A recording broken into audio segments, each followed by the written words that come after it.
Hi everybody, welcome back. Thanks for joining me for another royal news video. So at the end of the last video, I did say I was up to something on Thursday night. Well, I ended up being invited on to Dan Wootton's outspoken after show. I was of course a little bit nervous because it was quite big for me, but having met Dan very recently at Lady Colin Campbell's ball, he is such a delight. It's like talking to an old friend. He is really a nice guy. So it felt really natural chatting to him on his show, and some of it obviously was to do with this big ITV show. Now, I say big, they've used Harry as the poster boy. They've done it for ratings. We know exactly what ITV were up to. They start with Harry, they end with Harry. People weren't watching it because they were genuinely interested to listen to Prince Harry talk about his war with the media. They were watching it to see, is he going to lie again? Is he going to throw mud at the royal family? Well, naturally, Harry did all of those things. Now, before I get started on this, I will say what the media did in the 90s and the noughties with the phone hacking scandals, with the private investigators, it was absolutely diabolical. The people I feel most sorry for, in all fairness, are the non-celebrities, the victims of murders, family members of victims. There were people that were harassed and stalked, and they were involved with helping people after the London bus attacks.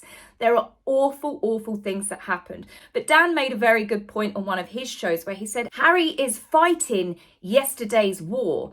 The Leveson inquiry, Scotland Yard, all of this has already happened. People were arrested. People did go to prison over this. Rupert Murdoch had to pay millions out in compensation. The News of the World, one of the biggest newspapers, went under. So Harry, straight away, he talks about this David and Goliath momentous thing that he's doing. Obviously, he's being David and the media is the Goliath. But at the end of the day, Harry, this war has already been won. And the fact that Harry is using his small win with the Mirror Group, like I said in the last video, to say he got a momentous victory is laughable in itself. But it's not just the things that he says about the media. As I said straight away, he obviously does come out with stuff at his family, thinly veiled attacks again and swipes. And honestly, for people still saying that the royal family should have Harry back, the royal family should offer another olive branch, why would you invite a fox into your chicken shed when the fox is still picking bones out of its teeth from the last time? Harry tells the interviewer, Rebecca, that he feels that there isn't anybody better suited and placed to be able to see this through than myself. As I said, let's crowdfund him and get him a cape. So ITV then screens in on the close-up of a very pensive looking Harry. You know, we've seen this face before on GIFs. Harry doesn't know how to have a different face. So he's meant to be looking at articles about him.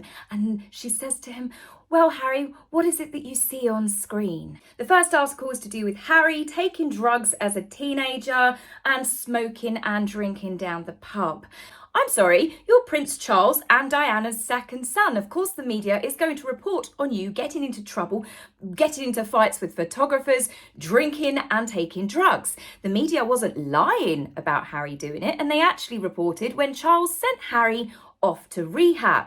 Of course, Harry was aware that the worldwide media would be looking at him. If you don't want to get caught out doing bad things, don't do bad things. So the first question that's thrown at Harry obviously brings up his momentous victory against the media, which I spoke about in my last video. Harry said that he felt vindicated, and the way he talks about this huge victory and win over the Mirror, the way Harry explains it to Rebecca, it's like he won one of the world's biggest criminal court cases, which in fact he didn't. It was pretty much an easy win when the people you're suing turns around and says, yeah, we did actually do some bad things. We're really sorry about that.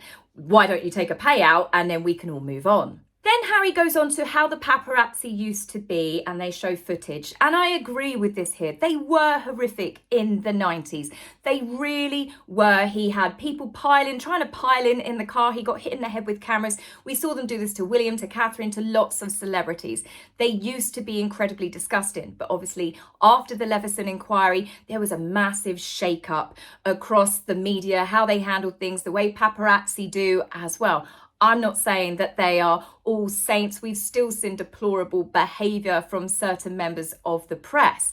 But Harry's acting like, well, he doesn't act like, he says, it was horrific for me then and it's horrific for me now. This is coming from the man that had to stage his own paparazzi car chase around New York. And not only that, in Netflix, they used footage of them, Harry and Meghan, being harassed from a Harry Potter film premiere and Katie Price making an appearance at Crawley Magistrates Court. Meghan has to arrange paparazzi normally to take photographs of her in car parks in places. That's how little she is either recognised or cared about in America. Harry has done exactly the same. They arrange for the paparazzi to be there to take their photographs. That to me is not a couple that are fearing for their lives from the dreaded paps. In another segment, Rebecca brings up, obviously, Harry breaking up with Chelsea Davy. I'm sure that Chelsea really appreciates Harry dropping her name every single time he's in an interview and he's making swipes and digs towards his family and, of course, attacks on the media. He always seems to use Chelsea as one of his favourite chess pieces. I'll bet her husband appreciates it a whole lot less. Harry has always implied it was the media's fault that she ditched him. Naturally, it wouldn't have actually been, well, they were first loves, they were teenagers, they matured, they decided they wanted different things, or Harry's own bad behaviour. No, of course it wasn't. So you can tell that Harry here still blames the media for his breakup, for Chelsea saying, do you know what, I'm out. I mean, who could blame her if she didn't actually turn around as an easy out to say, oh, just, do you know what, Harry, it's the press that I can't handle. Not, perhaps it's your mood swings and your volatile, ridiculous jealousy over your brother. And the fact that you don't treat people very nicely. Remember, Cressida said the exact same thing. Harry was actually very rude to people. In Meghan, it would seem that he found a kindred spirit. Harry goes on to say there is a big difference in what interests the public and what is public interest. Harry doubles down and said, you know, what happened then in my private life with my then girlfriend should have remained that between us. Well, I'm sure your brother, your father, your sister-in-law and everybody else, friends, the matron from school, which you also re-humiliated in Spare. I'm sure all of those people, his conquest, the people he slept with, I'm sure that they would have really appreciated if it had stayed between them and him as well. Again, the prince of hypocrisy. Now, straight up, we got the Diana card. We all knew that it was coming. Of course, he was going to use Diana. I think paranoia it's a very interesting word because, yes, then it could be paranoia. But then when you're vindicated, it proves that you weren't being paranoid. You know, same with my mother. You know, there is evidence to suggest that she was being hacked in the mid-90s. Probably one of the first people to be hacked. And yet, still today, the press, the tabloid press, very much enjoy painting her as being paranoid. My mother wasn't paranoid. She was one of the first people to be hacked. Diana herself had admitted that she was paranoid. Listen to the way Harry even says the word paranoid. He does it in such a way. Very much enjoy painting her as being paranoid. And we know the reason why. He's not talking about the media at this point. He is going for his brother.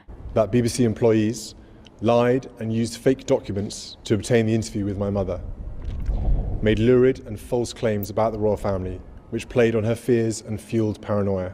But for Harry, who once said that he didn't have many memories of his mother because he was so young, to now be saying he knows the intimate details of her inner thoughts, I don't believe that that's true. Harry seems to have made up his own storyline of his mother's life. Diana admitted herself that she did feel paranoid at times, and Harry's saying she wasn't paranoid. It's been proven. ITV does point out, and they do a little voiceover saying, well, it's not actually true what Harry said, because it's never been proven that Diana was in fact hacked. Now, it's not to say that it didn't happen if they did it to all of these other people. There is a good chance that they at least definitely tried.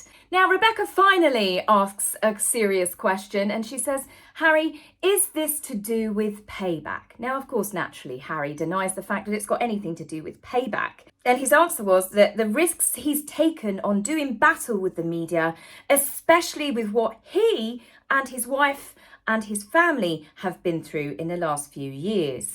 Did Harry escape a war zone? Did we miss that? Did Harry rescue his family for some sort of zombie apocalypse? Everything that he and Meghan and their family, presumably he's talking about their 2 children, have been through. What about everything he's done to his family, to his grandparents, both elderly, Prince Philip, when he was dying, the Queen in the final weeks?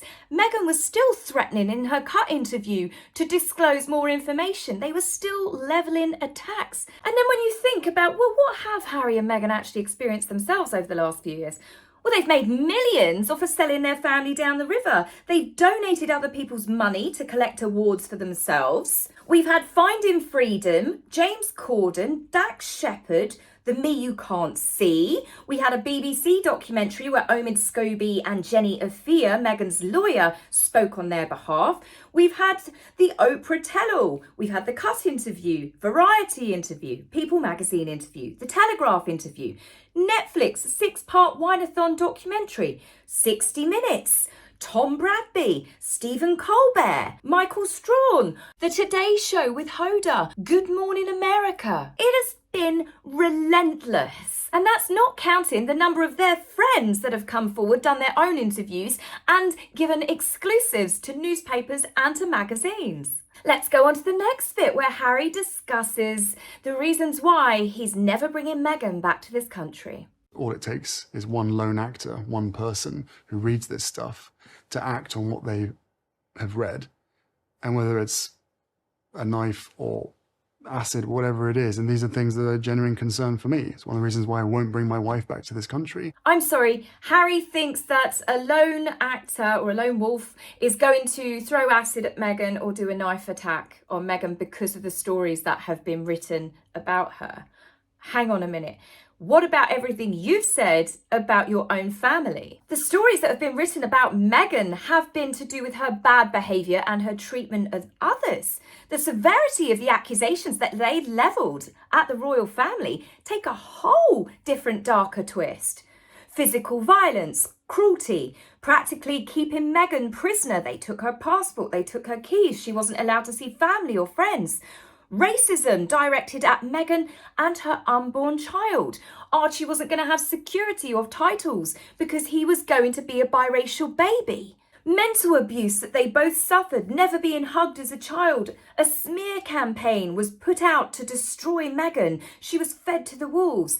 Catherine bullied Meghan, leaving her in tears. Meghan was denied help from the royal family for suicidal thoughts, that they were cut off financially and from having security to endanger their lives. Now, those sort of storylines, Harry doesn't feel might trigger crazy nut jobs to want to hurt the royal family. We have seen so many, I say we, me, myself, and a lot of you have seen the sort of death threats that Meghan and Harry's own fan base direct at the royal family. They say the most disgusting, vile things. Harry fuels that fire. Harry's never seemed to care about the repercussions of a lot of the allegations which were proven to be lies against his family, and the threat risk, it must have increased to all of them. As for Harry making out the UK to be so dangerous, he didn't have a problem taking his wife to Jamaica or to Nigeria. As we know, their crime rate, murder rate, gun crime, kidnapping is, well, I would say one of the highest in the world. And again, well, Harry, if this country is so awful, it's so dangerous that your wife can dare not step foot in it, why did you allow Birmingham to be the ones to win the next Invictus Games? What about all of your veterans? What about all of the families of veterans? Surely that means that their lives would be in danger too. Rebecca then goes on to ask Harry about the fact that life is too short when you take into consideration the illnesses between Catherine and the king. And perhaps, Harry, has he ever thought that life's too short and maybe he should give up the battles? Harry makes it very clear that the two subjects are completely separate. He refers to his father and his sister-in-law. Yes, she's no longer Kate or even Catherine. I'm sorry, but I think Rebecca would have been better off asking, a juicy, decent question and saying, Harry, given the fact that your father and your sister-in-law are in fact fighting cancer, do you want to let up maybe and stop slinging mud at them and accusations at them, and maybe just for a while, just stop attacking your family? Of course, Harry is definitely not going to stop that, and this interview is proof of that. Then we come on to another bit of the interview. Now this one will make you chuckle. Perhaps another reason some have not been brought to justice is that potential evidence has quite simply disappeared. And yes, it's the unlawful information gathering, but the biggest piece to this is the cover-up. I near enough snorted my peach tea up my nose at that point. This coming from a man who has just been caught out destroying evidence in his own court case. In fact, ITV have done a voiceover and they pointed that out. Not directly on the sofa, because this was filmed before we found out that news, but they said Harry has actually been accused now himself of destroying and hiding evidence. I mean, honestly, as I said, the Prince of Hypocrisy strikes again. Now, the final bit of Harry talking about this, Rebecca says, are you willing to go all the way with this court case? Are you determined to go all the way to trial? Harry turns around and says, yes, I am, absolutely. I have got over a decade of evidence which has never been seen or known to the public. So Scotland Yard, the Leveson inquiry, nobody has ever seen any of this new apparent evidence. They've never seen it or heard it before. Now, isn't that all rather convenient? And the thing is, as we've seen with some of Harry's court cases, he's already had to hold his hands up on, and even embarrassingly on the stand, to say, actually, I don't have any evidence. My lawyers have got no evidence. So I'm very intrigued to see what this amazing decade's worth of evidence he's now apparently got. As I said in the last video, the fact that Harry's saying that his family should be fighting alongside him, it's just one of the most bizarre, ridiculous things that he has come out with. He's done nothing but try and destroy his family for the last 4 years, and he's like, yeah, so I don't understand why they're not in my corner. Why are they not backing me? Oh, let me think, Harry. Now this comes on to the grand finale where Harry brings up his grandmother, the Queen. I had many conversations before she passed. This is very much something that she supported. She knew how much this meant to me. I mean, she's very much up there going, see this through to the end, without question. I'm sorry, the Queen, many phone calls. Harry was complaining, if you remember, that the royal family were blocking him from speaking to the Queen and seeing the Queen. These are all accusations that he's levelled at his family. But now apparently they had lots of conversations. The Queen had been asking to see Harry and her great-grandchildren for some time, and Meghan and Harry refused to take the children. They didn't even make the effort when they were in the UK, days before she died, to go visit her despite staying in their gifted home of Frogmore Cottage. They refused to see her. And Harry's acting now like, oh yes, no, my grandmother was fully on board with it. This is a woman that prided herself on her mother's mantra of never complain, never explain. And it did the royal family extremely well. But not only that, Harry last year had said the reason why he hadn't bought his claims sooner, when NGN News Group had been arguing, saying it's a bit late for all of this, isn't it? This was dealt with back in 2011. Harry said the royal family blocked him from being able to sue the media because they took a payout. It was a pay for silence sort of deal, which would ensure that no members of the royal family could ever sue the media because they were paying to be in bed with them. If you remember, these are all Harry's very own accusations. But now he's saying his grandmother supported him. And what's better, he says that he knows that she's up there in heaven supporting him. This is a bit like, him communing with his mother. I mean, Harry, to be fair, is now left at the point where none of his live-in relatives wish to speak to him. So now he can only speak for his dead ones. He comes across like a religious nutjob that's on a mission from God the way he speaks. Now, at the very end of the documentary, we zoom in again on Harry's mugshot and people start discussing about the next huge court case that Harry's determined he's going to win, and that's against the Daily Mail group, which I think the next hearing is in January, the one that Harry's just been caught out destroying evidence for. So, you know, I'm not sure I've got the same high hopes that Harry does at this point of winning it. But there are several people that are involved in this. But again, Harry is being used as the poster boy. So from start to finish, this was the interview in a nutshell. They got Harry's face at the beginning, they got Harry's face at the end, and Harry's face was used for all the promos because no one really would have watched it for Harry and Hugh Grant and Charlotte Church talking about how cruel the media were to them. Now, to end the video, there is a big rumour coming out that Harry is going to be leaving Meghan and his children for a whole month as he comes back to the UK and tries to build some bridges with his friends, with his family, and there's quite a few mentions of Princess Anne, who apparently holds the purse strings to his inheritance. Now, my first thoughts of Harry coming over for a month, if it is true, is, well, this is going to be some sort of tax dodge, isn't it? It's something that he's trying to do to get out of paying either America or UK taxes. Secondly, I thought, okay, perhaps he is going to cozy up to Princess Anne and say, hey, you know, can I have a bit more money, please? Because he and Meghan must be burning through it at an alarming rate. And as we know, all of their contracts are drying up and Harry and Meghan have done little to no work. So I can't imagine that they got the initial payouts that were reported initially when they were going to be media moguls and billionaires themselves. Now, the other thing is Harry's leaving his young children for a month. I guess he's not concerned about the generational pain of having an absentee father. He seems to quickly get over that. Now, with a story that happens to just conveniently be running alongside this, the same sort of timing, apparently Penguin publishers are getting a little bit upset because they need Harry to give them more content for the release of the paperback version of his book Spare.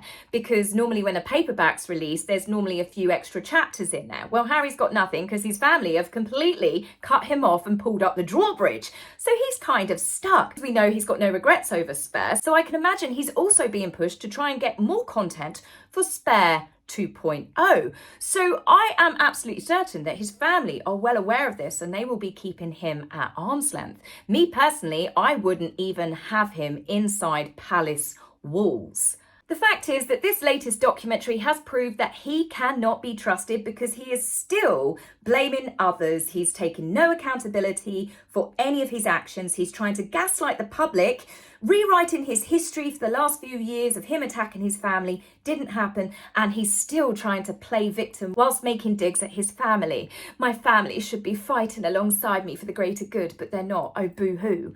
He's lucky that any of them are even still willing to speak to him, even between lawyers at this point. So if the rumours are true of the Duke of Deceit yet again coming back to the UK and hopefully planning to spend time with any of his family, then I'm sorry, I think that they should be on high alert, because if it is true and he is coming, two things are definitely certain. He is definitely up to something, and we know that it's not going to be anything good.